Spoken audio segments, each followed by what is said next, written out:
Heto na po ang 5 naunang nag-comment at 5 napili ko. Comment lang po kayo at kahit hindi kayo una baka mapili ko kayo sa shoutout. At ito na ang una na si Lodi J. Zumo Jr., Lodi Erwin Matias, Lodi Eric Body, Lodi April Rose Perpinan, Lodi Edwin Pantonil, Lodi Renanti Duterte, Lodi Jess Espinosa, Lodi Larry June Papalero, Lodi July Advincula, Lodi Kapitan Tutan Macubex, Lodi Reanjen, Lodi Glenn Maxilum, Lodi Leonard de la Cruz, Lodi Gregoroy Balane, Lodi Roldan Ricario, Lodi Edwin Enriquez, Lodi Iliver Rianzares. Maraming salamat po sa inyong lahat at kung bago ka pa lang dito, baka naman. Ika-69 na kabanata, sa pagpapatuloy. Makikita naman na ang mga sumugod kanina sa ating bida ay ngayon ay nakabulagta na lamang sa sahig na tila wala ng buhay, ang mga dugo nito ay makikita na umaagos sa sahig. Habang ang mga elder ay nakatitig sa kanya na parang hindi pa rin makapaniwala sa nasaksihan. Habang ang ating bida naman ay nakatingin din sa kanila na may kumikislap na pulang mga mata, nakatingin naman sa kanya ang 2 elder, kapwa seryosong nakamasid at halatang nagulat sa ipinakita niyang lakas. Habang ang isa pang elder na sumugod sa kanya kanina ay namimilipit ngayon sa matinding sakit dahil sa tinamo nitong suntok mula sa ating bida. At pagkatapos ay agad siyang inalalayan ng mga sundalong naroon, kasabay nito, ang mga alagad naman na kanina'y walang takot na sumugod sa ating bida ay isa-isang binuhat ng kanilang mga kasamahan, waring mga basag na manika na nawalan ng lakas. At ilang sandali pa ang 2 elder na ito ay umupo ng tahimik, na tila walang magawa. At sinabi sa kanila ng ating bida na diretsyo na ako sa punto. Bilang interim lord, muli kong bubuuin ang alyansa simula ngayong araw. Nagkatinginan naman ang 2 ito na sinabi ng lalaking nakakapa na bigla ang reorganisasyon. Sumagot ang isa na hindi ba sumusobra na ang interim lord sa kanyang nasasakupan? Dagdag pa niya sa mga ito na ang kasalukuyang kalagayan ng Jonggon Alliance ay hindi normal. Makikita ang mga elder na ito na sinabi pa niya na nawalan na ng kapangyarihan ang lord, at ang mga division leader naman ay masyadong abala sa pagbabantay sa isa't isa. Pati ang mga elder na nagsasabing sila ang may kontrol ay bigong pamahalaan ng maayos ang sitwasyon. Makikita ang mukha niyang sinabi pa sa mga ito na mayroon ba sa inyong may solusyon para rito? Napatingin sa kanya ang lalaking may pulang kapa na sinabi nito na kaya sinasabi mo na reorganisasyon ang lulutes sa lahat. Dagdag pa ng kanyang kasunod na lalaki na paano mo ba eksaktong balak baguhin ang lahat? Nagulat naman ang lahat nang marinig nila mula mismo sa ating bida ang hindi inaasahang pahayag na pagsasamahin daw niya ang 14 na kasalukuyang military divisions ng alyansa upang maging 5 na lamang. Parang sabay-sabay na huminto ang paghinga ng mga nakikinig, at agad na kumalat ang bulungan ng pagkalito at pagkabahala sa paligid. Lalo namang napasigaw ang lalaking may pulang kapa, hindi makapaniwala sa narinig, at agad na sumabat ng may halong gulat at protesta, ano? Pagsasamahin sa 5, halata sa kanyang boses ang pagkataranta at pagkaalarma. Dahil ang ideyang yun ay hindi lamang basta pagbabago, isa itong matinding pagyanig sa nakasanayang istruktura ng buong alyansa. Napasigaw din ang may asul na kapa na ibig sabihin siyam sa 14 na division leaders ang kailangang bumitaw sa pwesto. Dagdag pa ng kasunod nitong lalaki na kalokohan. Muli na namang sinabi ng nakaasul na kapa na sinusubukan ba niyang kalabanin tayong lahat? Tinaas naman ang kamay nito na sinabi na kasama ba sa reorganisasyong ito ang Elder Council? Agad na tumugon sa kanya ang ating bida na sinabi dito na hindi isasama ang Elder Council. Napangisi naman ang mga ito na sinabi ng isang elder sa likuran na aba, syempre naman. Dagdag pa ng isang elder sa harap na gaano man siya kabaliw, hindi niya pangangahasang galawin ang Elder Council. Tumingin naman sa kanila ng matindi ang ating bida, malamig ang mga mata at matatag ang tinig nang sabihin niya ng diretsahan, na ang Elder Council ay bubuwagin na. Sa isang iglap, nawala ang mga ngisi at kumpiyansang nakapinta kanina sa mga mukha ng mga elder. At napalitan yun ng matinding pagkagulat at hindi makapaniwalang mga ekspresyon. Sabay lingon nito sa kabilang elder na sinabi na ano ang sinabi niya. Tumugon nito na sinabi ba niyang bubuwagin na ang Elder Council? Makikita namang seryoso ang mukha ng ating bida habang nakatitig sa kanila, walang kahit bahagyang pag-aalinlangan sa kanyang mga mata. Ang tindi ng kanyang tingin ay, tila ba tumatagos sa bawat isa, malinaw na ipinapakitang hindi iyon biro o pansamantalang emosyon lamang, kundi isang desisyong matagal ng pinag-isipan at handa niyang panindigan. May madilim na ekspresyon sa mukha si Elder Yoon Desok habang unti-unti itong nagbago mula sa dati niyang kalmadong anyo tungo sa isang mukha na puno ng galit at bigat ng emosyon. Sa sandaling marinig niya ang sinabi ng ating bida, ay agad siyang mabilis na tumayo mula sa pagkakaupo, na para bang hindi na niya kayang manatiling tahimik o pigilan ang sarili. Agad namang napatingin sa kanya ang ating bida, kasama na rin ang mga elder na kaalyado niya, at biglang natahimik ang buong lugar. Naglakad ito papalapit sa ating bida, mabibigat ang bawat hakbang na para bang dinadala nito ang lahat ng galit at bigat ng desisyon na narinig niya. Habang unti-unti siyang lumalapit, lalong tumitindi ang tensyon sa paligid, at sa pagharap niya mismo sa ating bida ay diretso niyang sinabi, halos nanginginig ang boses sa galit ngunit kontrolado pa rin ang tono. Nabalak mong buwagin ang Elder Council?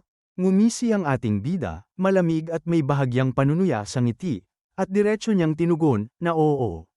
May problema ba? Makikita sa mukha ni Elder Yoon Desok ang malinaw na inis at galit habang mabilis niyang binitawan ang mga salitang sa tingin mo ba, pwede mo lang sabihin yan.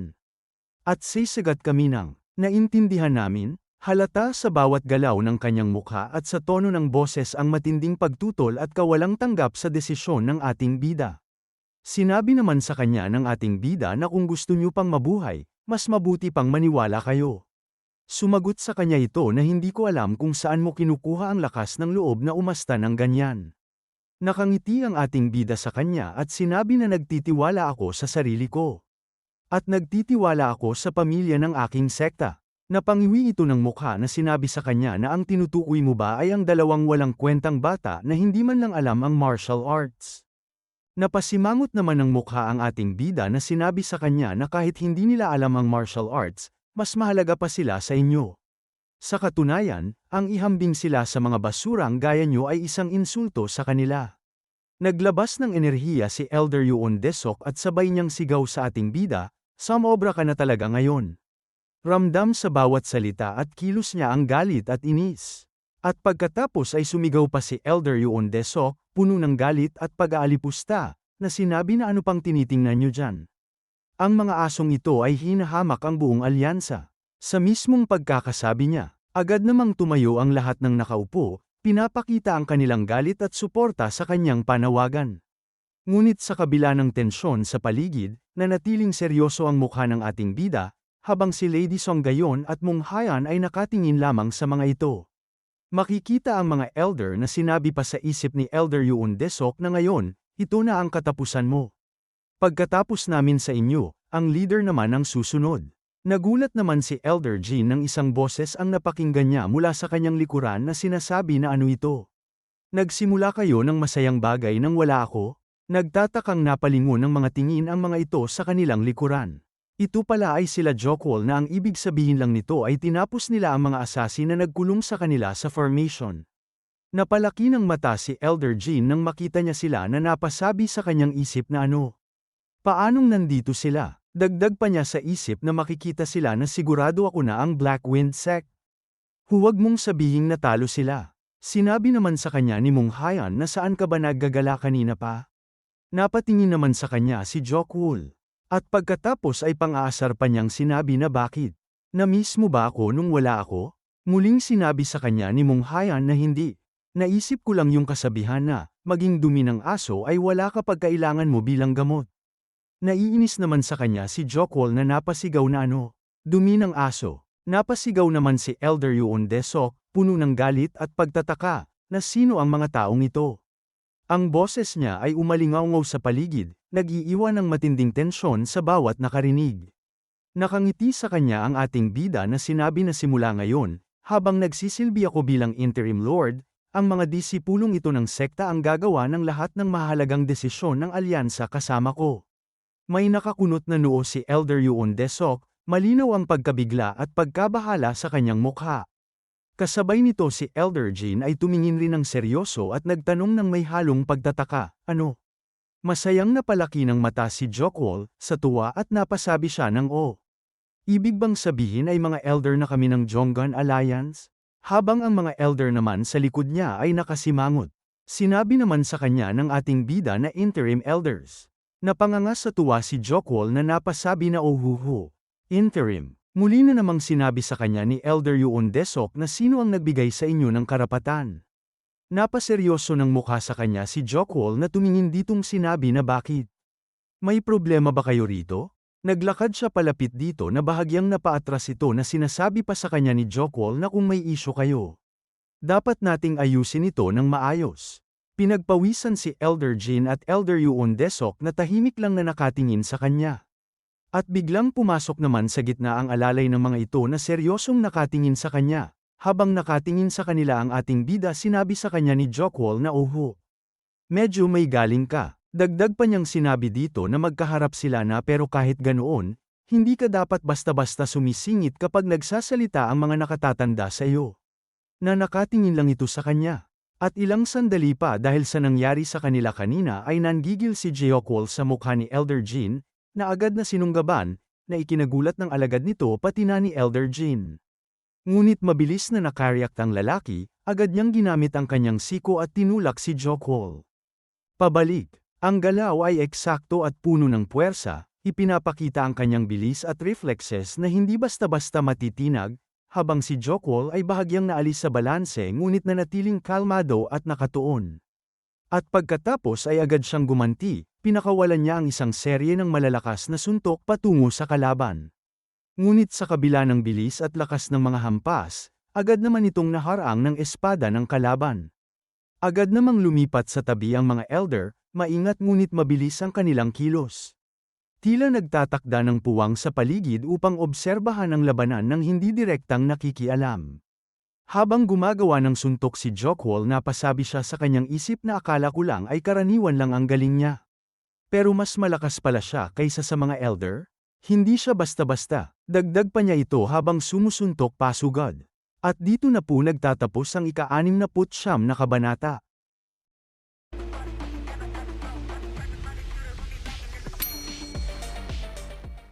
Ika-70 kabanata, sa pagpapatuloy. Patuloy na mabilis, sunod-sunod, at walang patlang ang mga suntok ni Jokwol, bawat isa ay may dalang matinding puwersa at determinasyon. Sa kabila nito, hindi rin nagpapahuli ang kalaban dahil patuloy naman niyang hinaharangan ang lahat gamit ang kanyang espada. Nakasalubong ang mga kilay ng mga ito na sinabi ng may pulang kapa na hindi ba dapat na tayong makialam ngayon. Tumugon ang isa na yun nga ang sinasabi ko. Kapag lumala ang labanan, mahirap sabihin kung sino ang madedehado. Napatigil naman ang kalaban ni Jokwol na napatingin sa gilid ng may sumigaw na tigil. Ito pala ay si Elder Jin na sinabi dito na umatras kayo. Tahimik naman na napatingin si Jokwol kay Mong Hayan na nakatingin din ito sa kanya ng seryoso pati na ang ating bida. Na makikita ang mukha ni Mong Hayan na tumango lang sa kanya. Napapikit na lang si Jokwol bilang tugon sa kanya ng tahimik. At pagkatapos sinabi sa kanila ni Elder Yuon Desok na sige, kikilalanin kita bilang interim lord. Gayunpaman, kahit ang isang lord ay hindi pwedeng mag-isang magdesisyon na buwagin ang Elder Council. Tumingin ito sa gilid at tinanong na ano sa tingin nyo. Sumagot ang nakapulang kapa na kung marami ang tatutol, kailangang ay respeto ng lord ang kagustuhan ng nakararami. Dagdag pa ng nasa likod nito na tama yan. Ang Jonggon Alliance ay hindi pagmamay-ari ng pinuno lang. Sinabi rin ng lalaking nakaasul na kapa na dapat nitong sundin ang kagustuhan ng nakararami. Ibinalik ang tingin ni Elder Yuon Desok sa kanya at sinabi pa na malinaw ang aming panig. Ngumisi lang ang ating bida dito at sinabi na ganoon ba? Dahil sa sinabi ng ating bida napasimangot ito ng mukha na napasabi sa kanyang isip na anong meron sa lalaking ito. Saan niya nakuha ang ganyang kumpiyansa? At pagkatapos sinabi ng ating bida sa kanya na sinasabi mo bang mas maraming tao ang tutol sa pagbuwag ng Elder Council? Tumugon ito sa kanya na oo. Muling sinabi ng ating bida sa kanya na ganoon. Nga ba talaga ang kaso? Sumagot ito sa kanya, halatang puno ng pagtutol at inis na hindi mo ba nakikita? Karamihan sa mga unit leader ay tutol. Ngunit nakangiti lamang ang ating bida habang kalmado siyang tumugon, na muli, hindi tama yan. Hindi ba sinabi ko na gagawin ko na lang 5 ang mga unit leader? Kaya ganito ang gagawin natin. Sa sandaling yun, agad na napakunot ang noo ng mga elder na nakatingin sa kanya, halatang nagulat at nag-alala sa sunod na plano na kanyang binabalak. Ang kanilang mga tingin ay puno ng pagdududa at kaba, habang ang ating bida ay nananatiling kalmado, tila ba siya lamang ang may malinaw na kontrol sa sitwasyon. Na sinabi pa niya sa mga ito na bukas, pipili ako ng 5 bagong unit leader. Pagkatapos niyan, magsasagawa tayo ng isa pang pagpupulong para magdesisyon kung bubuwagin ang Elder Council. At pagkatapos marinig ang sinabi ng ating bida, ang mga elder ay agad na nagkatinginan ng tahimik, parang sabay-sabay silang napaisip sa bigat at implikasyon ng plano. Walang kahit isa ang agad na nagsalita, tanging seryosong mga tingin lamang ang nagtatagisan, puno ng pagdududa, pagtatasa, at pag-aalala. Makikita ang mga elder na may nagsasalita sa sound transmission na mas mabuting tanggapin muna ito sa ngayon. Tumugon ang isa na sang-ayon ako. Magkakaroon tayo ng isang araw, at habang naghihintay, maaari nating tipunin ang mga unit leader para pabagsakin siya. Habang umaalis ang mga elders, sinasabi pa nila sa sound transmission na hindi ba mas mabuting tapusin na siya rito mismo. Hindi na kailangang maghintay hanggang bukas. Napatingin sa likod si Elder Jean na sumagot sa sound transmission na hindi. Hindi pa natin lubos na alam ang lakas nila. Kapag kumilos tayo ng padalos-dalos, baka tayo ang mapahamak. Sumagot sa sound transmission si Elder Yuon Desok na naintindihan ko. Itutuloy natin ang plano. At pagkatapos ay tumingin sa ating bida at sinabi na bukas, tignan natin kung masusunod ang gusto mo. Ngumisi lang sa kanya ang ating bida na sinabi na kahit kailan. At pagkatapos noon, makikita na isa-isa nang nagsimulang maglakad palabas ng bulwagan ang mga elder, tahimik ngunit mabibigat ang hakbang, tila may iniisip na malalim at hindi pa rin lubos na matanggap ang narinig nilang desisyon. Ngunit makikita ang iba na nanatili sa bulwagan. Nakangiti ang ating bida na sinabi niya na matatalino kayong tao. Sumagot sa kanya ito na anong ibig mong sabihin. Tumingin sa kanya ang ating bida at sinabi na ang dahilan kung bakit kayo nanatili rito. Hindi ba dahil gusto nyo ring makuha ang isa sa mga pwesto ng bagong unit leader? Napataas ang kilay nito na sinabi sa kanya na sinasabi mo bang nanatili kami rito para sumunod sa iyo? Sinagot naman siya ng ating bida na habang nanunood ang lahat, ang presensya nyo rito ang nagpapatunay niyan. At pagkatapos ay nagkatinginan ang mga ito ng tahimik. Muling sinabi nito sa kanya na ang mga unit leader na sumama sa mga elder ay hindi dapat maliitin. Sa tingin mo ba ay magiging madali ang reorganisasyon ng alyansa laban sa kanila? Tumugon sa kanya ang ating bida na may ngiti sa kanyang mukha na hindi ito magiging madali. Kaya dapat kayong maging handa. Nagtatakang napasabi naman ito sa kanya na maghanda. Sinabi sa kanya ng ating bida na bukas, magkakaroon ng isang malaking labanan. At pagkatapos makikita ang dugong ito sa hangin na nagkwekwento si Jokwol sa pangyayaring naganap sa kanila na ang mga lintik na bastardong iyon ay mas malakas kaysa sa inaasahan ko. Dagdag pa niya na hindi ko gustong madamay sina Ma Chun at Dan Wooryong. Iyon talaga ay nakakabwisit, na naalala pa niya ang matinding pakikipaglaban ni Ma Chun sa mga assassin. Kung paanong bawat isa sa mga ito ay walang takot na sumugod ngunit mabilis namang napapatigil sa isang iglap, dahil isa-isa itong pinapawi ni Ma Chun sa pamamagitan ng kanyang matalim na sandata, na para bang wala silang kalaban-laban sa bilis ng kanyang galaw at lakas ng kanyang mga armas. Napasabi pa ang leader ng mga assassin, "Nagaano ka man kagaling sa mabilis na pag-eespada, hindi ka madaling makakatakas kapag 20 lalaki ang sabay-sabay na sumalakay sa iyo." Habang patuloy na ginagarote ni Jokwol ang mga assassin, sinabi pa ng leader ng mga ito na dahil naigapos na namin siya, uunahin kita. Habang patuloy na humahampas si Jokwol, sinabi niya sa kanyang isip na nakakairita ito. Mas malakas ang mga taong ito kaysa sa inakala ko, pero ang martial arts na ginagamit nila. Hindi ito orthodox o demonic martial arts. Dagdag pa niya habang malakas na inatake ang mga ito na parang pamilyar, pero kakaiba. Nagulat siya nang isang hiwa ang tumama sa kanyang braso nang hindi niya inaasahan. Agad namang dumistansya si Jokwol habang hawak ang kanyang brasong nagdudugo. Dinilat nito ang kanyang espada habang nakatingin sa kanyang, sinabi pa na para sa isang matanda, ang dugo mo ay medyo sariwa pa. Naiinis naman sa kanya si Jokwol na sinabi sa isip dito na may naiiritang mukha na maging ang kasanayan ng bastardong iyon ay higit pa sa inaasahan ko. Higit pa, kung ganoon, sa ganitong takbo, delikado na talaga ito.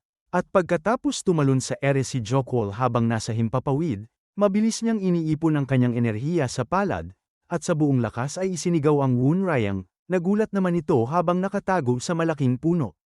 At pagkatapos ay tinire niya ito ng kanyang enerhiya. Tinamaan ito na agad na napatilapon sa hangin na napasigaw ng sakit. At nang makita ito ng leader ng assassin napasabi na lang ito na ano? Nababaliw ka na ba? Napangisi naman sa kanya si Jokwool at sinabi na tumawag lang ako ng kaibigan. May gulat sa mukha ng leader ng assassin na sinabi nito na ano? Mula sa likod ni Jokwool makikita si Woon Ryang ay nagpalit ano bilang isang Sol na Hawk. Habang patuloy sa pagngiti si Jokwool dito, nanlaki ang mga mata ng mga ito na napasabi na aray ko, isang halimaw ba yun? At ilang sandali pa, makikitang nagsilipara na sa ere ang mga assassin, tila mga daong winawalis ng malakas na unos, gawa ng Blue Hawk. Balik kay Mong Hayan na sinabi nito sa kanya na napakadali mong natapos sila, kaya bakit ka nahuli? May pang-aasar na sinabi sa kanya ni Jokwool na laging maayos ba ang takbo ng buhay mo? Naiinis namang sinagot siya ni Mong Hayan na ano. Sinabi pa ni Woon Ryang na nanakulong kami sa formation na ginawa ng mga bastardong yun. Ganap kaming nahiwalay sa labas. Napatingin sa kanya si Mong Hayan na tinanong na kaya hindi mo ba sila pinilit na tanggalin ang formation? Sumagot ito sa kanya na iyon ay, na agad na sinabi ni Jokwool na dapat may matirang buhay para magtanggol yun. Na sinabi sa kanya ni Mong Hayan na anong ibig mong sabihin? Naalala ni Jokwool ito na sinabi niya na kung ano ang narinig mo. Isa itong ganap na massacre. Wala ni isa ang natirang buhay. Naubos silang lahat sa isang iglap. Dagdag pa niya habang makikita silang tatlo na nakatingala sa langit na ganap kaming nakulong. At dito na po nagtatapos ang ika-70 kabanata.